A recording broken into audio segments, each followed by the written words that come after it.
Well, that's it. The 2013 Academy Awards are over. Now we can focus on the movies of March, like Jack the Giant Slayer. How is that even a movie?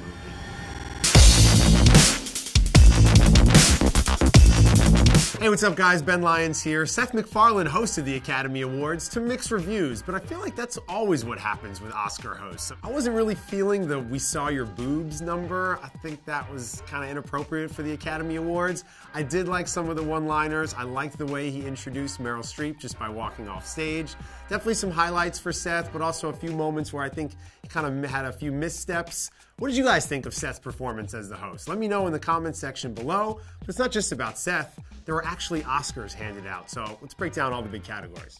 In recent years, it seems like Pixar had a stronghold on Best Animated Feature, and this year it could have been somebody like Wreck-It Ralph or Paranorman, or even one of my favorite movies from 2012, Frankenweenie, but alas, things stayed the same. Pixar won for Brave, which is kind of a surprise, but not really, because we're talking about Pixar in the Best Animated Feature category. That's well played. Congratulations to all the filmmakers involved with that one, but I was a little bummed that Frankenweenie or Wreck-It Ralph didn't get some love. Original screenplay this year went to Quentin Tarantino, who not only won the Academy Award, but he's also the first person on Oscar's stage to ever say, "Peace out." Maybe 3 6 Mafia, the year they won? Oh, we have to check that. And I liked how Quentin Tarantino was able to acknowledge not only the people in his category for original screenplay, but also for adapted as well. It's a good time to see him back on the Oscar stage. Adapted screenplay went to Chris Terrio from Argo, and I was kind of hoping for Ben Zeitlin just because I love Beasts of the Southern Wild. That was my favorite movie from last year, but congratulations to Chris and the whole Argo team for a really incredible Oscar run. Hands down, the most boring category of the night was Best Supporting Actress because everybody and their mother knew it was going to be Anne Hathaway. I kind of like actually how Anne won the Oscar and didn't act surprised. She didn't have a Taylor Swift like, "Oh my God, it's me?" You have to give Anne Hathaway some props because she crushes that number. I Dreamed the Dream. When you're watching it, you realize, oh my God, I'm watching one of the more memorable and special performances on screen in recent years. It's only one number that won her the Oscar. It's all she needed. Congrats to Anne Hathaway. While Supporting Actress was the most boring category, I think Supporting Actor was the most interesting. All 5 nominees had won before. A lot of people, including myself, thought it would be Robert De Niro, basically because he hadn't done anything that good in a long time. But it went to Christoph Waltz, who won the BAFTA, which is usually a good prognosticator for the Oscars. It's the second time now he's won for working with Quentin Tarantino. When he comes on screen in Django Unchained, it's something special. After doing Inglourious Basterds, it seemed like he popped up in a lot of movies, understandably, as the bad guy. I'm glad he's not typecast. I'm glad he's got a second Oscar. I'm really looking forward to seeing what he does next. Ooh, that's a bingo.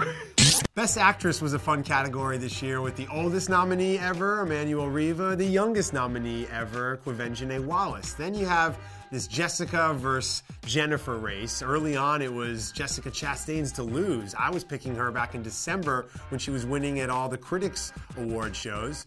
But then something changed. I don't know if Harvey Weinstein got in the mix and just started to really champion Jennifer Lawrence, but she started to pick up some momentum after the Golden Globes.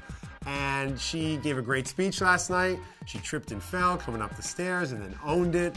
She's only 22 years old, which is amazing. And somebody in the press room after the award show asked her, "Oh, do you feel like you've peaked too early?" And I don't know if that's who she was giving the finger to, but I love that how she answered the question. I love how she flipped the bird in the press room. Only she could get away with that. No, she hasn't peaked too early. She's just really good.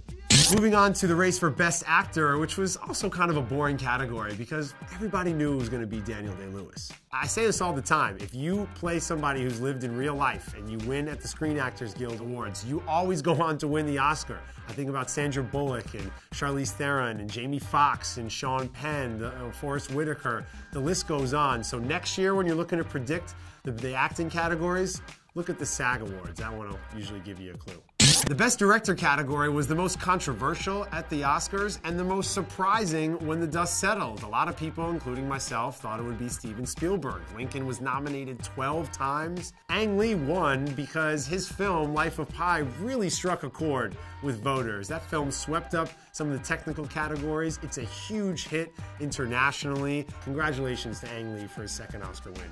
Lastly, Best Picture went to Argo. I loved how Michelle Obama was able to present the award. I loved loved how the people involved with the Oscars were able to keep that a secret. Must have been very difficult to do. Got to give a shout out, of course, to Ben Affleck, who really owned the moment. He was able to speak from his heart. He didn't have to thank his team. He was able to thank his wife and thank all the people involved in making the movie. I love how Clooney realized the moment wasn't about him, and he kind of stepped to the side and let Affleck have the stage. And it's going to be very interesting to see what Ben Affleck does next as a director. He's got a few projects coming out where he's just acting in them, but he's going to be working with Kristen Stewart on his next film, so I can't wait to see that, and congrats to everybody involved with Argo. I'm Ben Lyons. Thanks for watching Screen Addict. Be sure to subscribe to our channel, the Cinefix Network, because we're already starting to talk about the Oscars for 2014. Yeah, Fruitvale, early contender for Best Picture. Get your film fix. Subscribe to Cinefix.